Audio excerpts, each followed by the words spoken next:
judge on the far end. Tell me what Article 5 of the Constitution does. Article 5 is not coming to mind at the moment. Okay. How about Article 2? Neither is Article 2. Okay. Do you know what purposivism is? In my 12 years as an Assistant Attorney General and my 9 years serving as a judge, I was not faced with that precise question. We are the highest trial court in Washington State, so I'm frequently faced with issues that I'm not familiar with, and I thoroughly review the law, research, and apply the law to the facts presented to me. Well, you're going to be faced with it if you're confirmed. I can assure you of that. Can you tell me what the independent state legislature theory is? I'm just asking you, not your opinion of what is it? It's before the Supreme Court now. In my 12 years as a Washington State Assistant Attorney General, and right, that particular doctrine was not presented to me. I'm out of time. Thanks, Mr. Chairman. Mr. Chairman, this committee is in the process of considering 29 judicial nominees in a single morning. Now, it's not uncommon when a new Congress comes in to take up nominees that didn't pass in the previous Congress.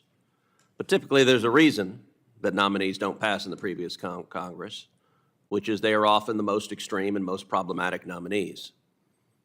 In this instance, that is emphatically the case. And many of these nominees are quite literally the most extreme judicial nominees I've seen in 10 years on the Senate. Part of the reason the Democrat majority is trying to move 29 nominees in one morning is to flood the zone with so many bad nominees that nobody can focus on how utterly unqualified these nominees are to be judges.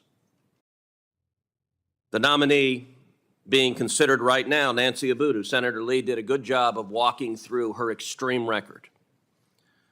She was the deputy legal director at the Southern Poverty Law Center, an organization that has a long and shameful history of labeling mainstream conservative groups as, quote, hate groups. And the SPLC's history is so egregious that it prompted a violent hate crime. In 2010, the SPLC designated the Family Research Council as a hate group, and 2 years later, a man targeted the Family Research Council using the SPLC's hate map and came in and shot and critically wounded the council's business manager and attempted to murder several council members before being heroically stopped by the building's security guard. The SPLC in 2019 authored an article that accused Republicans, including 3 members of this committee, of holding, quote, open white supremacist views. Mr. Chairman, that's ridiculous. You know that's ridiculous. Political rhetoric is one thing, but when you have extreme leftists falsely claiming white supremacy, it illustrates that you are dealing with radicals and partisan zealots. Nancy Abudu isn't the only nominee that this committee is trying to move forward. This committee also has before it Nusrat Chowdhury, who is another extreme zealot. Ms. Chowdhury believes that America is through and through an evil and racist place. And she's not been shy about explaining that. She has stated that, quote, the structure of racial discrimination in America, quote, is so deep, so pernicious, that you have to, quote, use the law as a tool of social justice. Does anyone think she's going to stop, quote, using the law as a tool of social justice if she ascends to the bench?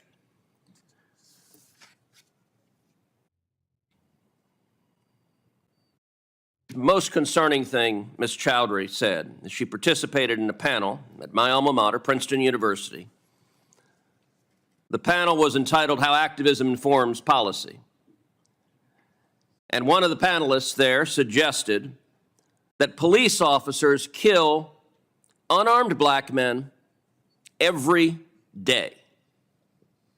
Now, there's a technical term for that statement. That's called a lie. It's not even kind of sort of right. It is wildly, totally false.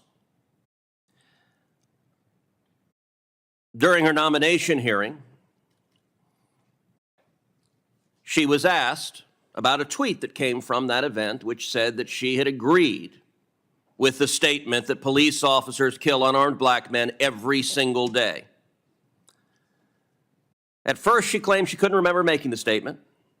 Then later in the same hearing, she claimed she did make the statement, but she did so, quote, as an advocate. She said so 3 separate times. Well, I just, did it as an advocate. Now, most of the members of this committee have practiced law.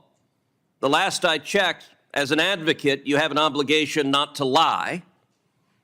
And that is a brazen lie that is dangerous. Now, subsequently, she sent a follow-up letter after her hearing saying, oh, never mind, I didn't say it. The thing that she had justified as, oh, I said it as an advocate, afterwards she sent a letter and said, no, actually, I didn't say it. Republicans on this committee asked for a follow-up hearing to ask about her miraculous new memory post-hearing that she didn't say such a harmful thing to police officers across the country. Sadly, the chairman wouldn't give us a new hearing. Another of the judges being considered today, Kenley Kia Cato. At her hearing, I asked her a very simple question.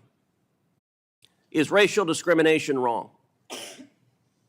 She was utterly unable to answer it.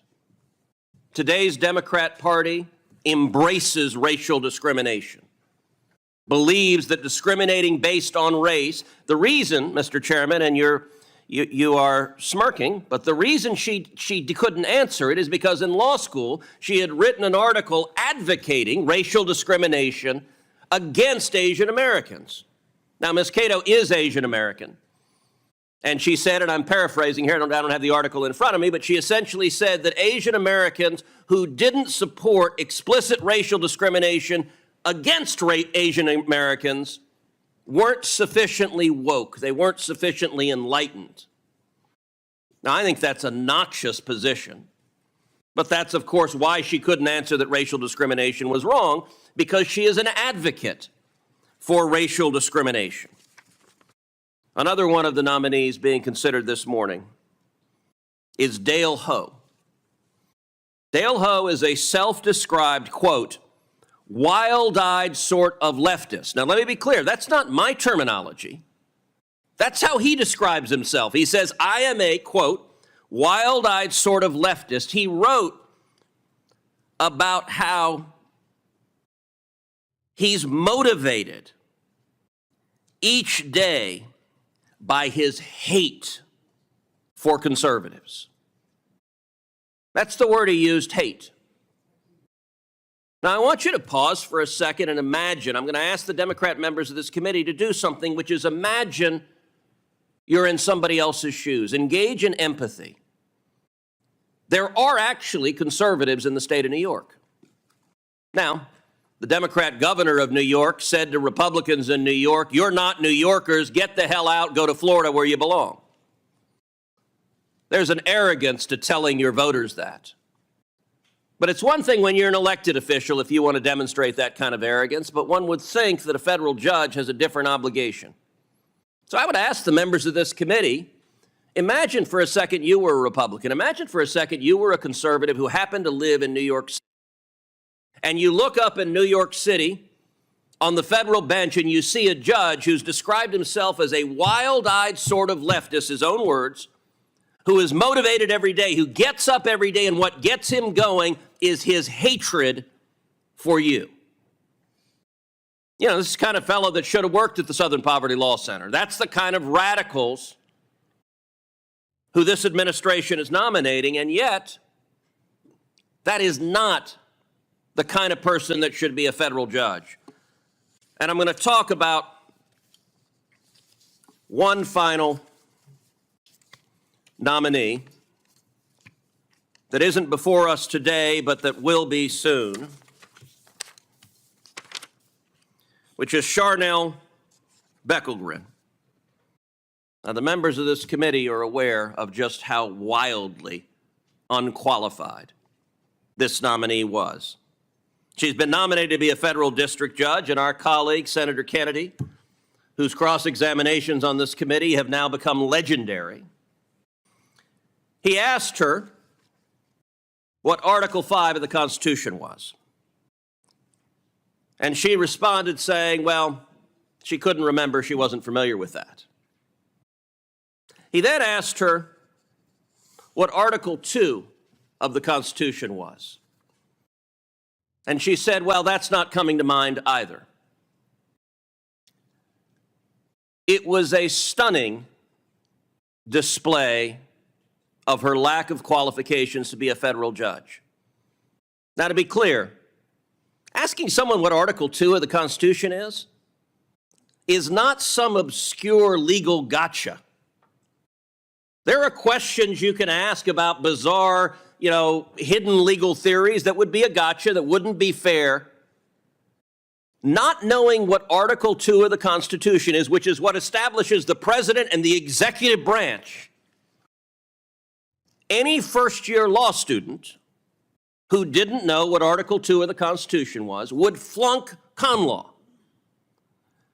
And I will say Chairman Durbin subsequently said publicly she was likely to get confirmed. And he went on to say that he thought there were members of this committee who couldn't answer the question Senator Kennedy asked as well. I hope and pray that's not the case. I'm confident that on the Republican side of the aisle, the members of this committee know what Article 2 is. Are there any members of this committee who care to volunteer on the Democrat side of the aisle that you don't know what Article 2 is?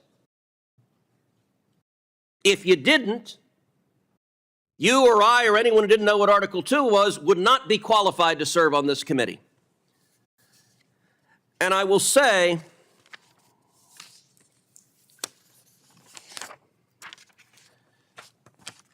I want to encourage the Democrats on the committee to follow Chairman Durbin's lead.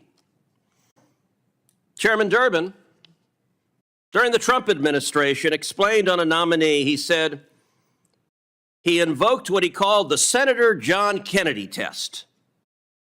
And Chairman Durbin said, quote, I think it's a legitimate test to be applied to all those who want to be trial judges, and I hope others on both sides of the table will join me in saying it's not enough to aspire. You have to bring to this aspiration some practical experience and knowledge that suggests you can meet the standard required. And I just want to close by this, which is urging my colleagues to be willing to stand up to the White House.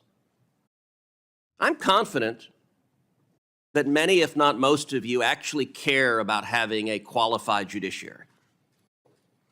One of the things I cannot understand over the last 2 years is every Democrat member of this committee has voted for every single Biden judicial nominee 100% without failing. And I will say on the Senate floor, every Democrat has voted for every Biden judicial nominee. Not a single Democrat in the United States Senate has mustered the courage to vote no on a single nominee. And to be clear, it wasn't that long ago. We had a Republican president and a Republican majority in this body, and there were many of us who said on particular nominees, this is not a good nominee. We're not going to support this nominee. In fact, the John Kennedy test that Chairman Durbin referred to came from a Trump nominee who John Kennedy eviscerated at a hearing in a video that I still liken to watching a car wreck in slow motion. It was painful. But what happened? When it became clear that this individual was not qualified for the position for which he had been nominated, the White House withdrew the nomination. And it did so after a number of us made clear we're not going to support putting an unqualified person on the bench, pull the nomination back. So I would ask members of this committee, is there anyone, if the White House nominates a ham sandwich, are Democrats prepared to rubber stamp Judge Ham Sandwich? And this also connects to the discussion on the blue slip. Look, I understand politics. Sometimes we put on team colors and you're a Democrat or Republican and you vote with your party, and that, for a number of issues, is fine. But do any Democrat members of this committee actually care about defending the institution of the Senate and your authority as a senator to represent your state?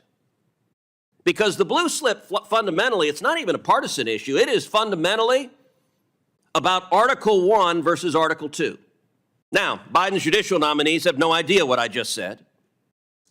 But the blue slip is all about, are judges going to be picked solely by the president or by the home state senators? And let's be clear, this is not just when the opposing party is in the White House. When Donald Trump was president, there were some, I think, 22 judicial vacancies on the district court in Texas.